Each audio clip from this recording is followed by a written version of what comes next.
કેમ છો વિદ્યાર્થી મિત્રો? આગળના લેક્ચરમાં આપણે સ્વાધ્યાયના જે દાખલાઓ છે તે જોતા હતા. તેમાં આગળ વધીએ તો આજનો જે ક્વેશ્ચન છે એ સ્વાધ્યાયનો દાખલા નંબર 4.10. તે એક્ઝામ્પલ શું આપ્યો છે જો. રકમ કંઈક આ રીતે આપી છે કે એ અને બી વચ્ચેની પ્રક્રિયામાં પ્રારંભિક પ્રક્રિયા વેગ R0 એ અને બી ની જુદી જુદી સાંદ્રતાએ માપવામાં આવ્યા હતા જે નીચે આપેલા છે. શું કીધું તો કે બે પ્રક્રિયકો છે, એક છે પ્રક્રિયક A અને બીજો છે પ્રક્રિયક B. તેની અલગ અલગ સાંદ્રતા માટે એટલે કે અહીંયા શું આપી દીધી છે, બધી સાંદ્રતા આપી દીધી છે. જો પ્રક્રિયક A ની સાંદ્રતા અહીંયા આપેલી છે 0.20 0.20 0.40. અહીંયા પ્રક્રિયક B ની સાંદ્રતા આપી દીધી છે અને આ સાંદ્રતા ઉપરથી તેણે શું ગણેલું છે, પ્રારંભિક પ્રક્રિયા વેગ R0 ગણેલો છે, જેની વેલ્યુ પણ આપેલી છે. જો પ્રક્રિયક A ની સાંદ્રતા 0.20 અને પ્રક્રિયક B ની સાંદ્રતા 0.30 હોય ત્યારે પ્રક્રિયાની પ્રારંભિક સાંદ્રતા થાય 5.7 × 10⁻5. એવી જ રીતે પ્રક્રિયક A ની સાંદ્રતા 0.20 B ની સાંદ્રતા 0.10 હોય તો આ બંને પ્રક્રિયકોની સાંદ્રતા ઉપરથી પ્રક્રિયાની પ્રારંભિક સાંદ્રતા થાય 5.07 × 10⁻5. એવી રીતે ત્રીજા માટે પણ છે. આ રીતે આખા અવલોકનો એની વેલ્યુ આપી દીધેલી છે. તો પ્રશ્ન એ છે કે પ્રક્રિયક A અને B ના સંદર્ભમાં પ્રક્રિયા ક્રમ શું થશે. આપણને પૂછેલું છે પ્રક્રિયાનો ક્રમ શું થાય પ્રક્રિયક A ના સંદર્ભમાં અને પ્રક્રિયક B ના સંદર્ભમાં. હવે જો પ્રક્રિયા ક્રમ તમને ખ્યાલ હશે કે પ્રક્રિયા ક્રમ એટલે શું થાય તો કે પ્રક્રિયકની સાંદ્રતાનો જે ઘાતાંક હોય બરોબર તેને શું કહેવાય, તેનો પ્રક્રિયા ક્રમ તરીકે ઓળખવામાં આવે. આપણે લખતા કે કોઈ પણ રાસાયણિક પ્રક્રિયાના વેગનું સમીકરણ લખતા તો કૌંસમાં આ રીતે આપણે લખતા પ્રક્રિયકની સાંદ્રતા ઉપર શું લખતા, ઘાતાંક. બરોબર, એ ઘાતાંક ઉપરથી આપણને શું મળી જાય, પ્રક્રિયાનો ક્રમ મળી જાય. હવે જો એ પણ માત્ર કોના માટે મળે તો કે પ્રથમ ક્રમની પ્રક્રિયા હોય અથવા એક તબક્કામાં થતી હોય અથવા તો પ્રક્રિયા વેગનું સમીકરણ તમને આપી જ દીધું હોય તો ખબર પડે. નકર પ્રક્રિયાનો ક્રમ છે એ ગણતરીથી આપણે મેળવી શકતા નથી. તો અહીંયા તમને પ્રશ્ન પૂછેલો છે કે પ્રક્રિયક A અને પ્રક્રિયક B આ બંનેના સંદર્ભમાં પ્રક્રિયાનો ક્રમ શું થાય, એટલે કે પ્રક્રિયક A નો પ્રક્રિયા ક્રમ પણ ગોતવાનો છે અને પ્રક્રિયક B નો પ્રક્રિયા ક્રમ પણ ગોતવાનો છે. તો આપણે ગોતી નાખશું. હવે જો પ્રક્રિયા શું છે, અહીંયા પ્રક્રિયામાં બે પ્રક્રિયકો છે, પ્રક્રિયક A પ્લસ પ્રક્રિયક B. આ બંને વચ્ચે પ્રક્રિયા થઈ અને નિપજ કંઈક આપશે. જે નિપજ આપે એ આપણે કઈ એની સાથે લેવા દેવા નથી. તો જો આ પ્રક્રિયા માટે પ્રારંભિક પ્રક્રિયાનો વેગ શું, પ્રારંભિક પ્રક્રિયાનો વેગ મેળવવો હોય તો કઈ રીતે મેળવી શકાય, તો આપણે એમ લખી શકાય કે આ પ્રક્રિયા માટે પ્રારંભિક પ્રક્રિયાનો વેગ એટલે કે R0 પ્રારંભિક પ્રક્રિયાનો વેગ ઇઝ ઇક્વલ ટુ શું થાય, R0 ઇન્ટુ K A ની સાંદ્રતા ઇન્ટુ B ની સાંદ્રતા. હવે જો પ્રક્રિયક A ના સંદર્ભમાં અને B ના સંદર્ભમાં પ્રક્રિયા ક્રમ ગોતવાનો છે એટલે આની ઘાતાંક આપણને ખબર નથી તો આપણે ધારી લઈએ પ્રક્રિયક A ના સંદર્ભમાં ઘાતાંક હશે x એટલે પ્રક્રિયા ક્રમ x થાય. પ્રક્રિયક B એના સંદર્ભમાં પ્રક્રિયા ક્રમ શું થાય, y. તો આ સમીકરણ આપણા માટે મહત્વનું બને અને આપણે લખી નાખીએ કે ધારો કે પ્રક્રિયક A ના સંદર્ભમાં પ્રક્રિયા ક્રમ કેટલો હશે, x, અને પ્રક્રિયક B ના સંદર્ભમાં પ્રક્રિયા ક્રમ કેટલો છે, y છે. x અને y આપણે મેળવી લઈએ એ જ આન્સર થઈ જશે. બરોબર, x ની વેલ્યુ શું આવે અને y ની વેલ્યુ શું આવે આપણે ગોતવાની છે. સાવ ઈઝી આ દાખલો છે, ખાલી ધ્યાનથી સમજો એટલે ખ્યાલ આવી જશે. હવે જો પહેલાની આપણે વાત કરીએ તો પહેલા માટે સમીકરણ શું બને છે, આ પ્રક્રિયક A ની સાંદ્રતા B ની સાંદ્રતા અને R0 બરોબર, આને આપણે સમીકરણ નંબર સ્ટાર આપી દઈએ. આની ઉપરથી જ ત્રણે ત્રણ સમીકરણો મેળવવાના છે. તો પહેલું સમીકરણ શું મળે? તો પહેલું અવલોકન છે એને આપણે ધારી લઈએ પ્રારંભિક સાંદ્રતાને R1. શું કહી દઈએ? R1. R0 ની જગ્યાએ શું લઈ લો? R1 is equal to K into પ્રક્રિયક A ની સાંદ્રતા. તો પહેલા અવલોકન માટે પ્રક્રિયક A ની સાંદ્રતા છે 0.20. કેટલી છે? 0.20. એની કેટલી ઘાત આવશે? તો કે x ઘાત ઇન્ટુ પ્રક્રિયક B ની સાંદ્રતા. પ્રક્રિયક B ની સાંદ્રતા કેટલી? તો કે 0.30. એનો ઘાતાંક શું આવે? y. તો આને આપણે સમીકરણ નંબર 1 કહી દઈએ. અને જુઓ તો પ્રક્રિયકની પ્રારંભિક સાંદ્રતા છે એ પણ આપી દીધી છે 5.7 × 10⁻⁵. તો એક કામ કરો, અહીંયા સીધી મૂકી દો. આ પ્રક્રિયાનો વેગ જ છે. કેટલો છે? R0 પ્રારંભિક 5.7 × 10⁻⁵. એકમ હું પછી લખીશ, બરોબર? અત્યારે કઈ જરૂર નથી. આના એકમ પણ આપેલા છે, જો બધે કાઉન્સ. હવે બીજું સમીકરણ મેળવીએ. જો બીજું સમીકરણ કઈ રીતે મળે? તો અહીંયા આપણે શું લખશું? પ્રક્રિયકની પ્રારંભિક સાંદ્રતા R0 ની કિંમત કેટલી છે? જુઓ તો 5.07 × 10⁻⁵ બરાબર K. એની સાંદ્રતા એની x ઘાત. એની સાંદ્રતા કેટલી છે? અહીંયા 0.20. એની કેટલી ઘાત આવશે? x ઘાત ઇન્ટુ b ની સાંદ્રતા એની y ઘાત. b ની સાંદ્રતા આપી છે 0.10.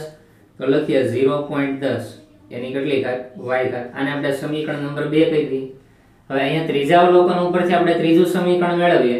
તો ત્રીજા માટે R0 ની વેલ્યુ કેટલી છે? તો કે 1.43 × 10⁻⁴ બરાબર કે પ્રક્રિયક A ની સાંદ્રતા 0.40. એની x ઘાત. પ્રક્રિયક B ની સાંદ્રતા 0.05. એની કેટલી ઘાત? y ઘાત. અને આપણે સમીકરણ નંબર 3 કહી દઈએ. હવે આપણે શું કરશું? પ્રક્રિયક A એના સંદર્ભમાં પ્રક્રિયાક્રમ મેળવી લઈએ અને પ્રક્રિયક B ના સંદર્ભમાં પ્રક્રિયાક્રમ મેળવી લઈએ.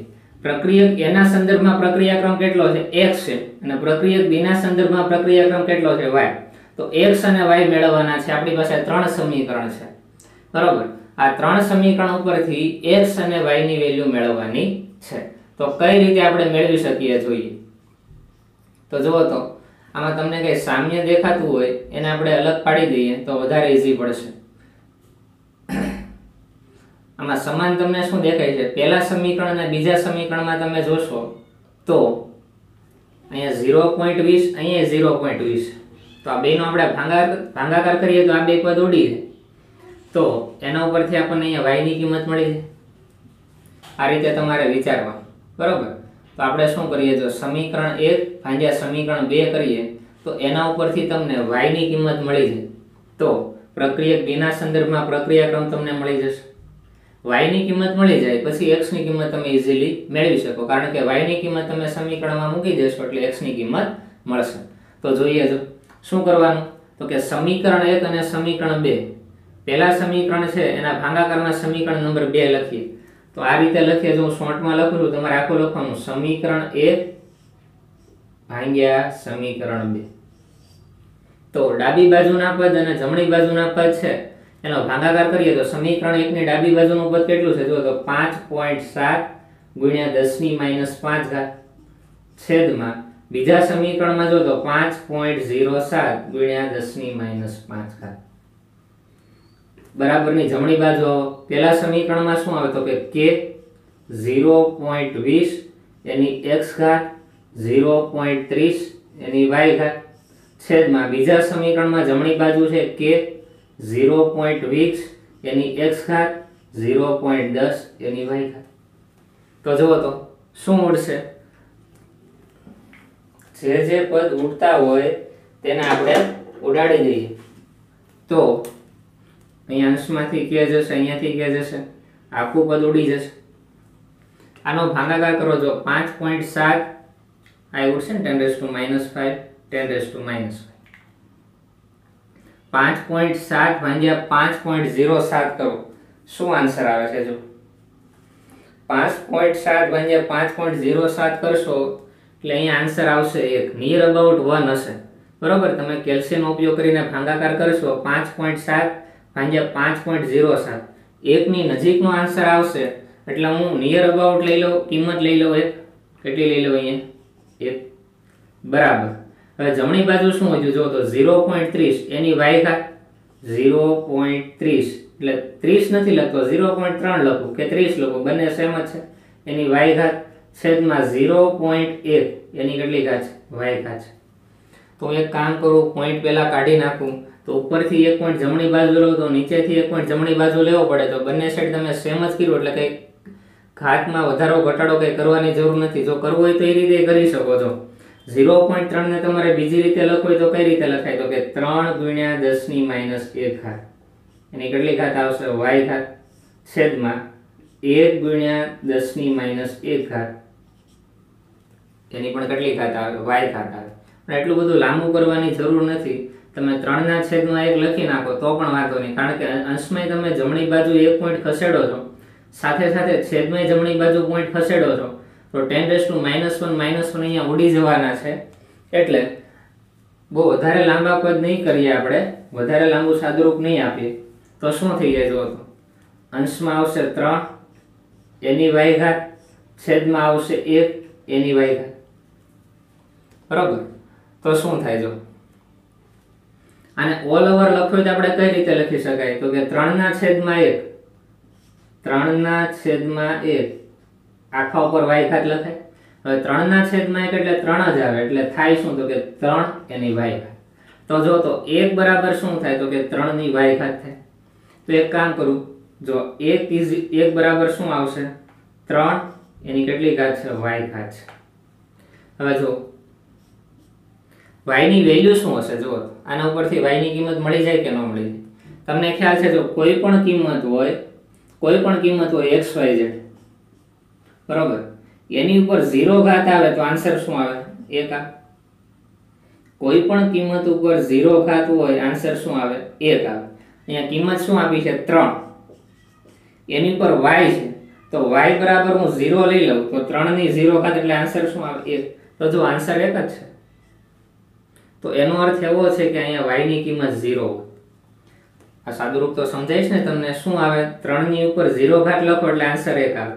આ યાદ રાખવાનું કે કોઈ પણ કિંમત ઉપર 0 ઘાત આવે, અહીંયા x બરાબર કોઈ પણ કિંમત લ્યો એની ઉપર 0 ઘાત આવે એટલે આન્સર શું આવે 1 આવે। તો આન્સર અહીંયા 1 આવ્યો છે એટલે કે આ કિંમતની ઉપર ઘાત કેટલી હશે 0 હોય। એનો અર્થ એવો થાય કે y ની કિંમત કેટલી છે, માટે y ની વેલ્યુ કેટલી હોય 0 હોય તો જ આન્સર આવે બરોબર। તમારે આ પદને ડાબી બાજુ લખવું હોય ને આ પદને જમણી બાજુ લખવું હોય તો પણ કઈ વાંધો નથી બરોબર। શું કરવાનું તો કે 3 ની y ઘાત છે બરોબર, y બરાબર શું લઈ લઈએ 0, તો કોઈ પણ ની 0 ઘાત એટલે જો તો એ જ આન્સર આવ્યો ને। તો y ની કિંમત આપણને મળી ગઈ। તો આપણને એ ખબર પડી ગઈ કે પ્રક્રિયક b ના સંદર્ભમાં પ્રક્રિયાક્રમ કેટલો થશે 1 થાય। શું થાય? પ્રક્રિયક b ના સંદર્ભમાં પ્રક્રિયાક્રમ જે y ધારેલો છે તે y ની કિંમત આપણને કેટલી મળી 0 મળી। તો 0 છે એટલે કે 0 ક્રમની પ્રક્રિયા થાય। તો એક પોઈન્ટ આપણે લખી નાખીએ જો આના ઉપરથી આપણને શું ખબર પડશે, y ની વેલ્યુ તો તમને મળી ગઈ। હવે તો લખીએ પ્રક્રિયક, આને નીચે જ લખવાનું આગળ બરોબર, પ્રક્રિયક b ના સંદર્ભમાં પ્રક્રિયાક્રમ બરાબર શું છે y, અને y ની કિંમત આપણને કેટલી મળી 0। તો જો તો b હશે એનો ઘાતાંક કેટલો લેવાનો 0 લેવાનો, કારણ કે y ની કિંમત કેટલી મળી ગઈ આપણને 0 મળી ગઈ બરોબર। એટલું તમને ક્લિયર હોવું જોઈએ। તો y ની કિંમત આપણને મળી ગઈ। હવે x ની કિંમત મેળવીએ। શું કરીએ? x ની કિંમત। તો x ની કિંમત મેળવશું એમાં આપણે એક કામ કરીએ કે y ની કિંમત એમાં મૂકી દઈએ એટલે એ બધું આખું ઉડી જવાનું છે, કારણ કે y ની વેલ્યુ 0 છે એટલે કોઈ પણ ની ઘાત 0 આવે એનો આન્સર શું થઈ જાય 1 થવાનો છે બરાબર। કોઈ પણ ની ઘાત હોય એ 0 હોય એનો આન્સર શું થાય 1 થાય। તો હવે આપણે x મેળવવો છે તો આ ત્રણે સમીકરણમાંથી એવા બે સમીકરણને તમે પસંદ કરો કે જેના આધારે આપણે ઈઝીલી x મેળવી શકીએ। એવા કયા સમીકરણો છે કે જેના આધારે આપણે ઇઝીલી x મેળવી શકાય? y તો મળી ગયો, કેટલો થયો? 0, બરાબર. હવે આપણે x મેળવવાનો પ્રયત્ન કરીએ. તો જો તો x ની કિંમત ઇઝીલી કેમાં મળે? સમીકરણ 1 અને સમીકરણ 2 એને ન લેવાય. શા માટે? કારણ કે ભાગાકાર કરશું ને તો આ બે પદ ઉડી જશે. જો 0.20 0.20 તો x વાળો પદ તો આખો ઉડી જાય. એટલે પહેલું અને બીજું સમીકરણ તો લેવાય જ નહીં. એવી કિંમત લેવાય કે જે x ની ઘાતાંક અલગ અલગ હોય. તો આપણે કોનો ઉપયોગ કરશું? તો કે અહીંયા 0.20 એની x ઘાત છે, અહીંયા 0.40 એની x ઘાત છે. તો પહેલા સમીકરણ અને ત્રીજા સમીકરણનો જો ઉપયોગ કરીએ તો અહીંયા x ઘાત વાળા પદ ઉડવાના નથી. પહેલા અને બીજાનો કોઈ દિવસ ઉપયોગ કરતા નહીં. જો પહેલા અને બીજાનો ઉપયોગ કર્યો તો x તો ક્યાંય રહેતા જ નથી. તો x તો આપણને મળવાના જ નથી. તો એક કામ કરીએ, જો પહેલા સમીકરણ ભાગ્યા ત્રીજું સમીકરણ કરો તો આના ભાગ્યા આ થશે અને 0.20 ભાગ્યા 0.40 થશે. એના કરતા આપણે એક કામ કરીએ, 0.40 ભાગ્યા 0.20 થાય તો 4 ભાગ્યા 2 થાય તો વધારે સાદુરૂપ ઈઝી પડે. તો શું કરાય? સમીકરણ 3 ભાગ્યા સમીકરણ 1 કરીએ તો સાદુરૂપ વધારે ઈઝી પડશે. તો અહીંયા આપણને એક ગણતરી મળી ગઈ છે કે પ્રક્રિયક b ના સંદર્ભમાં જે પ્રક્રિયા ક્રમ છે એને આપણે y કહીએ છીએ, 0 મળી ગયો. હવે બીજું આપણે મેળવીએ. જો હવે શું કરશું? સમીકરણ 3 ભાગ્યા સમીકરણ શું કરશું? 1. શું લઈએ? સમીકરણ 1. સમીકરણ 3 એને ભાગ્યા સમીકરણ 1 કરતા. હવે જો y ની કિંમત 0 છે, સમીકરણ 3 છે, અહીંયા તમે 0 મૂકો, અહીંયા 0 મૂકો, આ પદ તો કેવું થઈ જવાનું? 1 થઈ જવાનું. એટલે એ ન લખીએ તો પણ ચાલે. તો સમીકરણ 3 ની ડાબી બાજુ પહેલા લખીએ. શું છે? 1.43 ગુણ્યા 10 - 4 છેદમાં સમીકરણ 1 ની ડાબી બાજુ 5.7 ગુણ્યા 10 - 5. આગળ વધી સમીકરણ 3 ભાગ્યા સમીકરણ 1.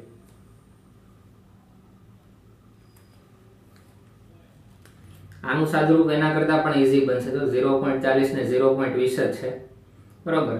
નાનો ભાગાકાર ઈઝીલી તમે કરી શકશો. કોઈ પણ રીતે કરો, કોઈ પણ વાંધો નથી. ચેન્જ કરીએ તો સમીકરણ 3 ભાગ્યા સમીકરણ 2 કરીએ. સમીકરણ 3 ભાગ્યા સમીકરણ 2. તો સમીકરણ 2 ની ડાબી બાજુ શું છે? 5.07 છે. તો એ મૂકીએ 5.07 બરાબર. ત્રીજા સમીકરણની જમણી બાજુ કે 0.40 એની x ઘાત અને 0.05 એની y ઘાત. તો આપણે લખીએ તો 0.05 y ઘાત. y બરાબર શું છે? 0 છે. તો અહીંયા 0 મૂકી દઈએ તો આ કિંમત એક જ થઈ જવાની છે, છતાં આપણે મૂકી દઈએ છીએ. સમીકરણ 2 એની જમણી બાજુ કે 0.20 એની x ઘાત અને 0.10 એની y ઘાત. પણ y ઘાત કેટલી છે? 0. તો આ પદને તમે ન લખો તોય ચાલે, બરોબર. આની વેલ્યુ તો એક જ આવવાની છે. આની કિંમત કેટલી આવે? એક જ આવે. તો એક કામ કરો, 1.43 ભાગ્યા 5.07 કરો તો શું આન્સર આવે છે? 1.43 ભાગ્યા 5.07 આન્સર આવશે 0.28205. 0.28205. 0.28205. અહીંયાથી કે કેન્સલ થશે તો હજુ શું? 0.40 ભાગ્યા 0.20 એની x ઘાત છે, આની પણ x ઘાત છે. તો આખા કાઉન્સ ઉપર જ હું મૂકી દઉં છું. 0.40 ભાગ્યા 0.20 અથવા 0.4 લખો, પોઈન્ટ પછી એક જ આંકડો લખો, વાંધો નથી. બેમાં 0 જ છે. અહીં x ઘાત આવશે, બરોબર. તો આને બીજી રીતે લખો, શું લખાય? તો કે 4 ભાગ્યા 2 એની કેટલી ઘાત? x ઘાત. તો શું થાય? 2 ની કેટલી ઘાત આવશે? x ઘાત આવશે. હવે અહીંયા શું કરીએ? તો 2 ની x ઘાત આવી, બરાબર. 0.28205. હવે આને જમણી બાજુ લઈ જઈએ તો શું થાય? જો એક પોઈન્ટને આપણે જમણી સાઈડ લઈ જઈએ એટલે આન્સર આવે 2.820. 5 ગુણ્યા 10 ની કેટલી ઘાત થઈ જાય? -1 ઘાત થાય, બરોબર. આગળ વધી તો આ સાઈડ શું આવશે? 2 ની કેટલી ઘાત આવશે? x ઘાત. તો એક કામ કરીએ, આનો લોગ લઈ લઈએ તો એ વધારે ઈઝી પડશે. અહીંયા ઘાતમાં તમે જુઓ તો આપણે અહીંયા જે ભૂલ પડી છે 10⁻⁴ આ 10⁻⁵ ઉપર જાય એટલે +5 થાય. અહીં એક પદ મૂકવાનું બાકી રહી ગયું. અહીંયા શું આવશે જો 1.43 ભાગ્યા 5.07 કરો, આન્સર આવે 0.28205 ગુણ્યા 10⁻5 ઘાતની ઉપર લઈ જાઓ એટલે +5 થાય, એટલે -4 + 5 એટલે કે -4 માંથી +5 કરો એટલે કે +1 વધે. બરોબર. હવે હું શું કરું છું, આ પદને હું જમણી બાજુ લઈ જાઉં છું એટલે કે શું થાય 2.8205. હવે જમણી બાજુ પદ લઈ જાઓ એટલે ઘાતમાં શું થાય 1 નો ઘટાડો, અને 10⁻1 છે 1 ઘટી જાય એટલે કેટલી થઈ જાય 1 માંથી 1 બાદ થઈ જાય એટલે 0 થઈ જાય. એટલે આનો આન્સર સીધો આ લખી શકાય ને, આના બરાબર આ લખી શકાય. જો આને તમે જમણી બાજુ લઈ જાઓ છો તો શું થાય, જો 10⁻−x લખવું પડે અને ગુણ્યા 10⁻+1 તો છે જ તે, આ બે ઉડવાના જ છે એટલે આને હું લખતો નથી. બરોબર. અહીંયા સુધીનું ક્લિયર થયું. આ સાદુરૂપ તમને સમજાવવું જોઈએ. 10⁻−5 ને ઉપર લઈ ગયો એટલે 10⁻+1 આવ્યા. આ પોઈન્ટને હું જમણી બાજુ ખસેડું એટલે હવે તમને યાદ છે કે માઇનસ ઘાતમાં વધારો થાય એટલે +1 છે, એક માઇનસ થાય એટલે કેટલી થાય 0 થાય, ને કોઈની ઉપર 0 ઘાત આવે એટલે આન્સર 1 થઈ જાય. એટલે ખાલી આન્સર શું આવે 2.8205 બરાબર શું આવે 2x ઘાત. એક કામ કરીએ, આ બંનેની બાજુમાં log લઈ લઈએ તો તમને x મળી જાય. શું કરીએ log લેતા, તો log લઈએ તો શું મળે છે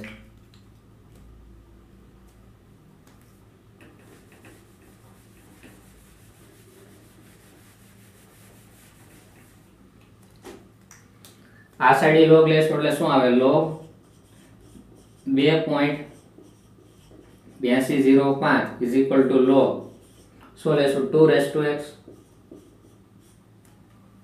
તો આનો log તમારે જાતે મેળવવાનો. શું કરશો log ટેબલમાં જવાનું, 28 નું કેમાં જોશો 2 માં, ને 0 માં ડિફરન્સ એટલે 0 નો જોવો તો ચાલે.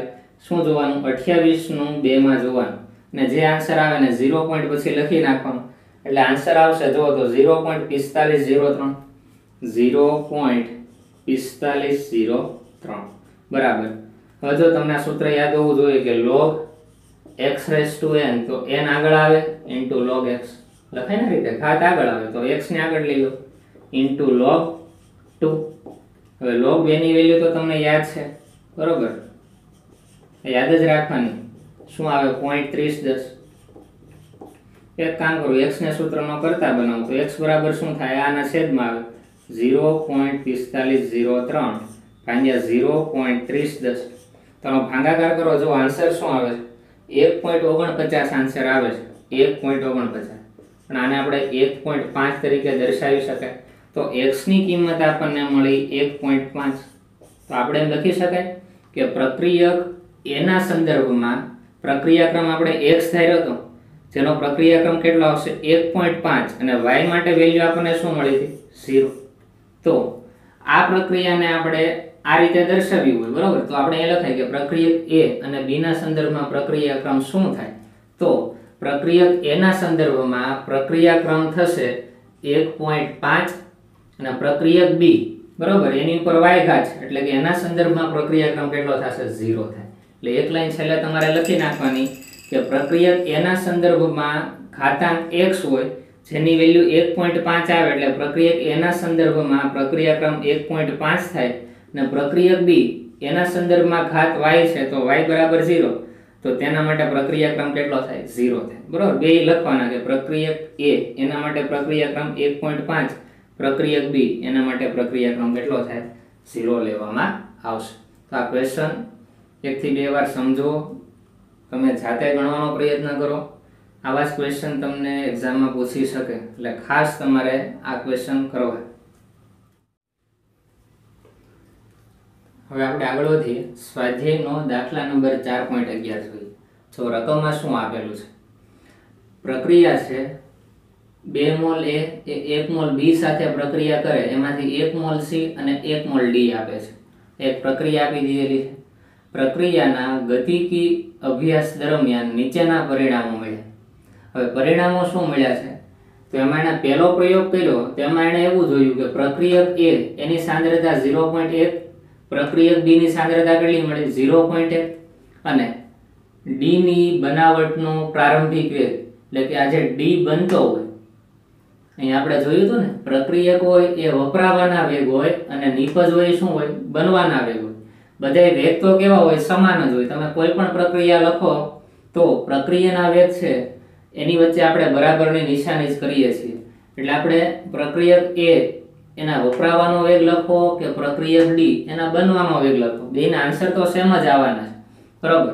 તો અહીંયા શું કીધું હતું કે D ની બનાવટનો પ્રારંભિક વેગ, કે D જે બને છે ત્યારે પ્રારંભિક વેગ શું હોય, જ્યારે પ્રક્રિયક A અને B ની સાંદ્રતા આપેલી હોય આ રીતે, ત્યારે પ્રારંભિક વેગ આ રીતે 6 × 10⁻³ છે, બરાબર. એવી જ રીતે બીજો પ્રયોગ છે, એમાં કંઈક આ રીતે વેલ્યુ મળે છે, ત્રીજો પ્રયોગ અને ચોથો પ્રયોગ છે. આ ચારે ચાર પ્રયોગના આધારે તમને પ્રક્રિયક A અને B ની સાંદ્રતા પણ મળી ગઈ છે અને D છે એ બનાવવા માટે પ્રારંભિક વેગ, બરાબર, રિએક્શન સ્ટાર્ટ થાય એનો જે ઇનિશિયલ વેગ હોય એ પણ આપણને ખબર છે. તો પ્રક્રિયાનો વેગ નિયમ અને વેગ અચળાંક નક્કી કરવાના છે. એટલે એક ક્વેશ્ચન છે આપણી પાસે વેગ નિયમ મેળવવાનો છે અને બીજો ક્વેશ્ચન છે વેગ અચળાંક મેળવવાનો છે. વેગ નિયમ એટલે શું? વેગ નિયમની થિયરી આપણે ભણી ગયા કે પ્રક્રિયાના વેગને પ્રક્રિયકની સાંદ્રતાના સંદર્ભમાં દર્શાવવાની રીત, જેને વેગ નિયમ અથવા તો વેગ અભિવ્યક્તિ તરીકે પણ ઓળખીએ છીએ. એટલે કોઈ પણ રાસાયણિક પ્રક્રિયા આપી હોય તે રાસાયણિક પ્રક્રિયાની વેગ અભિવ્યક્તિ કઈ રીતે કરવી અથવા તો વેગ નિયમ કઈ રીતે લખવો, તો આપણે જોઈએ. જો આનો આન્સર મેળવીએ પહેલા વેગ નિયમ મેળવીએ પહેલા. રાસાયણિક પ્રક્રિયા શું આપેલી છે? 2 mall A A 1 mall B સાથે પ્રક્રિયા કરે, C + D નિપજ આપે. હવે આ રાસાયણિક પ્રક્રિયા માટે મારે વેગ અભિવ્યક્તિ લખવી હોય તો કઈ રીતે લખી શકાય? તો વેગ અભિવ્યક્તિ શબ્દ વાપરો અથવા તો વેગ નિયમ વાપરો અથવા તો ખાલી વેગ બોલો. તો અહીંયા વેગ નિયમ લખ્યું છે એટલે આપણે વેગ નિયમ બોલશું. વેગ નિયમ બરાબર અહીંયા શું આવશે? વેગ અચળાંક કે પ્રક્રિયક A ની સાંદ્રતા. અહીંયા કેટલો ઘાતાંક આવશે આપણને ખબર નથી, એટલે અહીં શું ધારી લઈએ? x. અને પ્રક્રિયક B ની સાંદ્રતા, આની ઉપર કેટલો ઘાતાંક આવશે? y.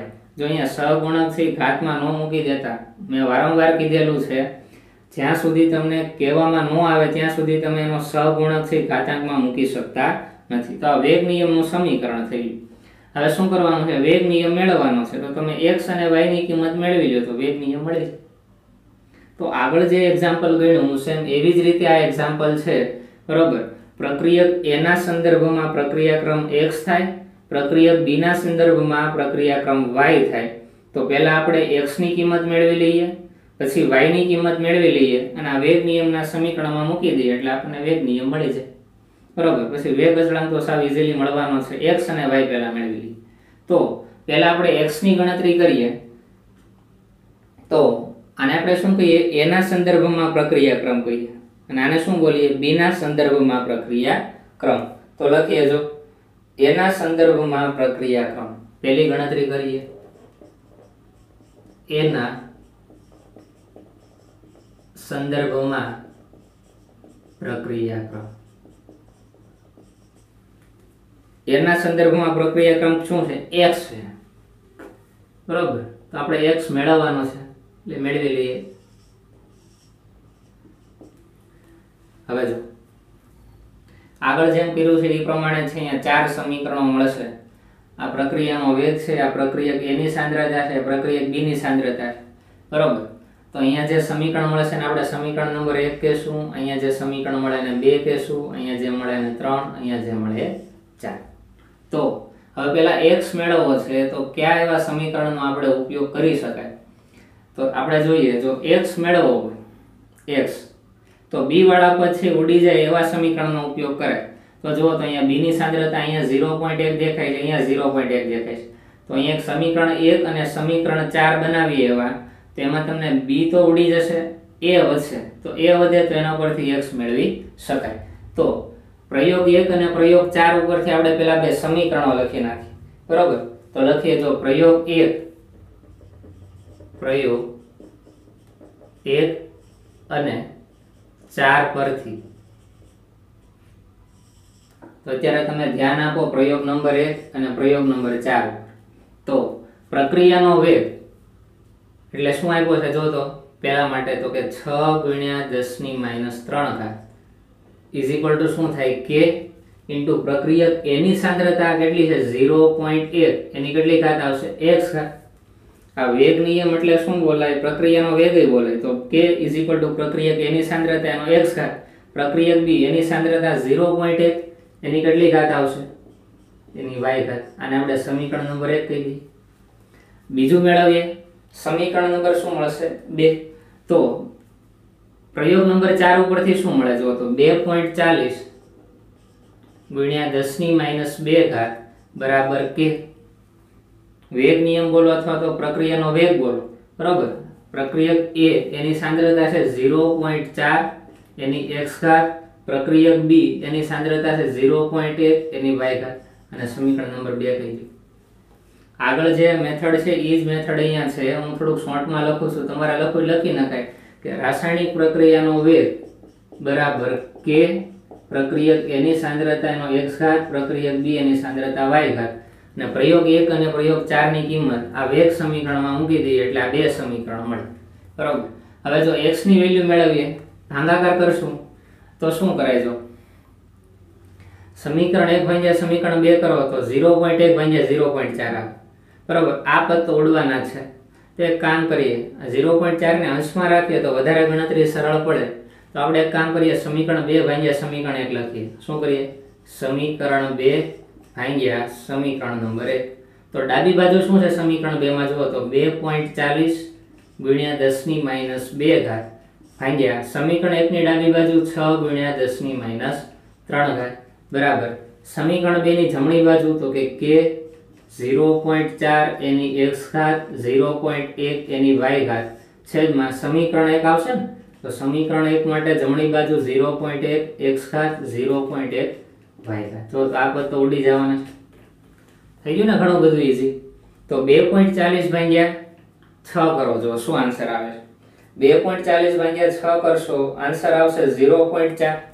આનો ભાગાકાર કરો એટલે આન્સર આવે 0.4. 10⁻³ ઉપર જાય એટલે +3 થાય, -2 +3 એટલે કે 10⁻1 ઘાત વધે. અહીંયા શું વધ્યું જો તો 0.4 એની x ઘાત, 0.1 એની x ઘાત. તો આ રીતે લખી શકું 4/1 એની x ઘાત અને 4/1 લખું એટલે સીધું 4 ની સીધી x ઘાત લખી શકું ને. આગળનો દાખલો તમને આવડે એટલે આવડશે. તે પોઈન્ટને અંશમાં જમણી બાજુ લઈ જાવ, છેદમાં જમણી બાજુ લઈ જાવ, કઈ ઘાત મૂકવાની જરૂર રહે નહીં. અને છેદમાં એક જ છે એની x ઘાત છે, આપણે 4 ની x ઘાત લખી શકાય. હવે જુઓ તો 10⁻1 એટલે 10 ની 1 ઘાત એટલે 10 લખે ને, 4 × 10 એટલે શું થાય 4. તમે આ રીતે લખી શકો ને. જો 0.4 × 10 ની 1 ઘાત, 10 ની 1 ઘાત એટલે 10 આન્સર આવે. 0.4 × 10 કરો તો 4 આવે. અથવા પોઈન્ટને જમણી બાજુ લઈ જાઓ, 10⁻1 થાય, 10⁻+1 છે, ઉડી જવાનું બરાબર 4. એની કેટલી ઘાત છે? x ઘાત છે. એક કામ કરો, આ પદને હું આ સાઈડ લઈ લઉં, 4 એની x ઘાત, આ પદને આ સાઈડ લઈ લઉં. x ની કિંમત શું આવે? જો x ની કિંમત શું આવશે? અહીંયા x ની કિંમત શું મૂકીએ તો આન્સર 4 થાય. તો તમે એમ કહેશો કે અહીંયા x ની કિંમત 1 હોય તો આન્સર 4 થાય. કારણ કે આપણને ખબર છે જો કોઈ પણ ઘાત હોય, કોઈ પણ કિંમત હોય, બરોબર, એની 1 ઘાત આપેલી હોય તો જે કિંમત હોય એ જ આન્સર આવે, બરોબર. તો જુઓ તો અહીંયા જે 4 છે, અહીંયા 4 જ છે ને. જો અહીંયા x છે તો અહીંયા શું છે? x. તો અહીંયા ઘાત x છે, એની વેલ્યુ હું 1 મૂકી દઉં તો આન્સર બેનો સેમ થાય. તો આના ઉપરથી ખબર પડે કે માટે x ની કિંમત કેટલી હોય? 1 હોય. તો આપણે શું લખાય કે પ્રક્રિયક એના સંદર્ભમાં પ્રક્રિયાક્રમ x = 1 થાય.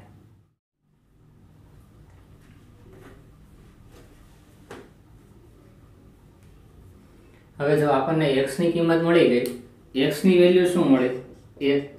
તો એના માટે આપણે શું લઈશું? એક લાઈન તમે શું લખશો કે પ્રક્રિયક એના સંદર્ભમાં પ્રક્રિયાક્રમ x એટલે કે પ્રક્રિયાક્રમ કેટલો થશે? 1 થશે. હવે આપણે જે બીજી ગણતરી કરવાની છે એ y ની ગણતરી કરવાની છે. y પણ મેળવી લઈએ. તો આપણે હવે ગણતરી કરશું એ પ્રક્રિયક b ના સંદર્ભમાં કરશું. તો લખીએ જો પ્રક્રિયક b ના સંદર્ભમાં પ્રક્રિયાક્રમ શું થાય? બરાબર, પ્રક્રિયાક્રમ શું છે? y છે.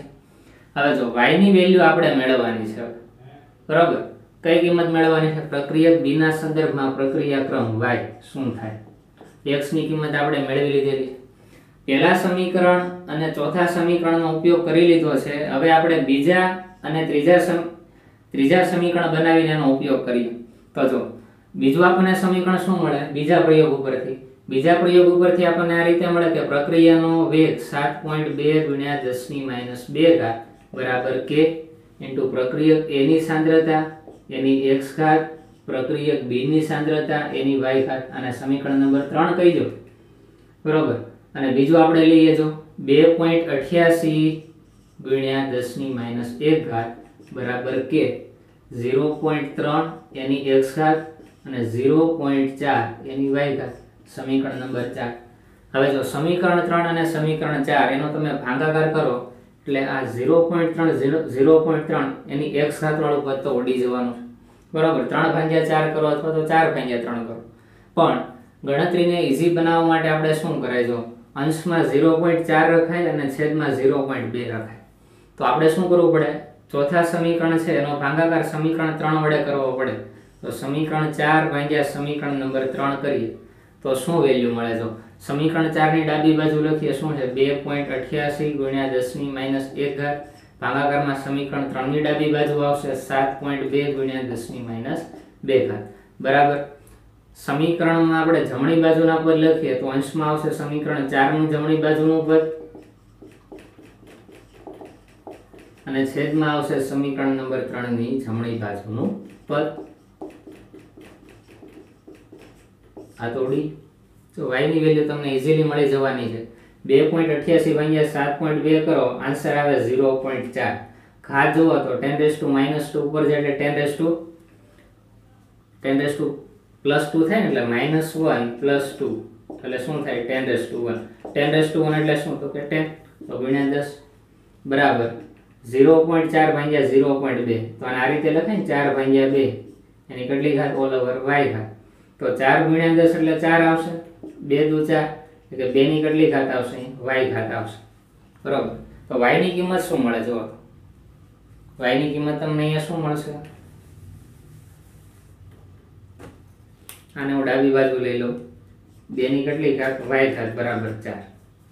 તો જો એ સાઈડમાં ગણતરી કરીએ 2 છે બરાબર એની અહીંયા y ઘાત છે તો y ની કિંમત અહીંયા ખાલી જગ્યા મૂકે એટલે આન્સર 4 આવે. એ જ છે ને બરાબર. 2 ની અહીંયા y ઘાત છે અહીંયા y તો અહીંયા y ની કેટલી ઘાત મૂકીએ તો આન્સર 4 થઈ જાય. તો જો તો અહીંયા તમે 2 ની 2 ઘાત મૂકો તો 2 ની 2 ઘાત એટલે આન્સર 4 થાય બરાબર. તો y ની કિંમત કેટલી આવી જો તો 2 આવી બરાબર. એટલે કે y ની કિંમત જ્યારે 2 મૂકો ત્યારે આન્સર 4 મળે. માટે પ્રક્રિયક B ના સંદર્ભમાં પ્રક્રિયા ક્રમ શું થાય 2. તો y ની વેલ્યુ આપણે મૂકીએ 2. એક લાઈન લખશો કે પ્રક્રિયક B ના સંદર્ભમાં પ્રક્રિયા ક્રમ કેટલો મળે છે 2 મળે છે. હવે આપણે જોઈએ વેગ નિયમનું સમીકરણ શું મળે. તો જો આ સમીકરણ આપણને આપ્યું છે એમાં x અને y ની કિંમત મૂકી દો એટલે વેગ નિયમનું સમીકરણ મળી જાય. વેગ નિયમનું સમીકરણ કંઈક આ રીતનું બનશે કે પ્રક્રિયક વેગ નિયમ બરાબર વેગ અચળાંક કે પ્રક્રિયક A એની સાંદ્રતા એની 1 ઘાત થાય x એટલે કેટલો મળ્યો 1 ઇન્ટુ b પ્રક્રિયક B ની સાંદ્રતા એનો y ઘાત એટલે શું આવે 2. તો આ પહેલો આન્સર તમને મળી. વેગ નિયમ આ રીતે મેળવાય. વેગ અચળાંક મેળવવાનો છે સાવ ઈઝી ક્વેશ્ચન છે આની પછી બરાબર. વેગ અચળાંક તમે કઈ રીતે મેળવશો? 4 સમીકરણો છે તમારી પાસે ટોટલ. એમાં કોઈ પણ એક સમીકરણ લઈ લેવાનું અને તેમાં x અને y ની કિંમત મૂકી દો એટલે વેગ અચળાંક મળી જાય. હું અહીંયા ત્રીજું સમીકરણ લઉં છું. જો કયું સમીકરણ લઉં છું? ત્રીજું સમીકરણ. તો એક લાઈન લખશું આપણે પહેલા તો એક હેડિંગ આપશું સ્ટાર કરીને કે વેગ અચળાંક k ની ગણતરી. એમાં શું લખશો? સમીકરણ 3 માં x અને y ની કિંમત મૂકતા. હું આ લાઈન લખતો નથી તમારે લખી નાખવાની. તો જો સમીકરણ 3 માં x અને y ની કિંમત મૂકો તો શું થાય? x ની કિંમત શું છે જુઓ તો અહીં x ની કિંમત મૂકી દો. x ની કિંમત આપણને મળી 1 અને y ની કિંમત આપણને શું મળી 2. તમારે એક લાઈન લખવાની પહેલા વેગ અચળાંકની ગણતરી એમ લખશો પછી કોઈ પણ એક સમીકરણ લઈ લેવાનું તમને જે ગમે એ 4 માંથી બરોબર. એમાં x અને y ની કિંમત મૂકી દેવાની. તો જુઓ તો k ને તમે સૂત્રનો કરતા બનાવો તો આખું પદ હશે એના ભાગાકારમાં આવી જાય. તો k શું થાય તો કે 7.2 ગુણ્યા 10 - 2 ભાગાકારમાં આવશે 0.3 એની 1 ઘાત એટલે લખતો નથી 0.2 એની કેટલી ઘાત 2 ઘાત. આનું સાદુરૂપ તો તમે આપી શકો છો. સાદુરૂપ શું થાય તો કે 7.2 ગુણ્યા 10 - 2 ઘાત 0.3 ગુણ્યા 0.2 નો વર્ગ છે એટલે 2 વાર ગુણાકાર કરી નાખો. એકમ લખીએ તો એકમ શું થાય? અહીંયા શું આપણે લખ્યું છે? પ્રક્રિયાનો વેગ. તો એના એકમ શું છે? અંશમાં આવશે mall into litre inverse into minute inverse છેદમાં પ્રક્રિયક એ એની સાંદ્રતા કેટલી છે? 0.3. બરોબર. એના એકમ કેવા છે તો કે મોલ ઇન્ટુ લિટર ઇનવર્સ અને પ્રક્રિયક બી એની સાંદ્રતાનો વર્ગ છે એટલે સાંદ્રતાનો એકમ જો આપણે લખીએ મોલ ઇન્ટુ લિટર ઇનવર્સ પણ એનો વર્ગ લખવો પડે. તો જો આ પદ તો ઉડી જવાના, આ પદ ઉપર જાય તો જો મોલનો શું થઈ જાય? સ્ક્વેર. તો અહીંયા તમારે ભાગાકાર ગુણાકાર જે થાય આન્સર તમારે અહીંયા જાતે લખવાનું. હું એકમ લખાવું છું. મોલનો વર્ગ છે એ ઉપર જાય એટલે શું થાય? મોલ -2. લિટર -1 એની 2 ઘાત એટલે લિટર -2 ઉપર જાય એટલે +2 થાય એટલે લિટર 2 ઇન્ટુ વધ્યું શું અંશમાં તો કે મિનિટ -1. બરોબર. અહીંયા જે આન્સર આવે એ તમારે જાતે મૂકવાનું. બરોબર. તમને અહીંયા શું મળી જાય? વેગ અચળાંક મળી થશે. કોઈ પણ સમીકરણ લેવો કાંઈ વાંધો નથી. 4 માંથી કોઈ પણ સમીકરણ લઈ લેવાનું અને x અને y ની કિંમત તમે મૂકી દો એટલે વેગ અચળાંક એની કિંમત તો 4 સમીકરણમાંથી કોઈ પણ માં મૂકો આન્સર તો એક જ રહેવાનો. આન્સર કાંઈ બદલાવાના નથી. બરોબર. તો આ જે દાખલો થયો સ્વાધ્યાયનો 4.11 આ બધા મહત્વના દાખલાઓ છે એટલે ખાસ તૈયાર કરવાના છે.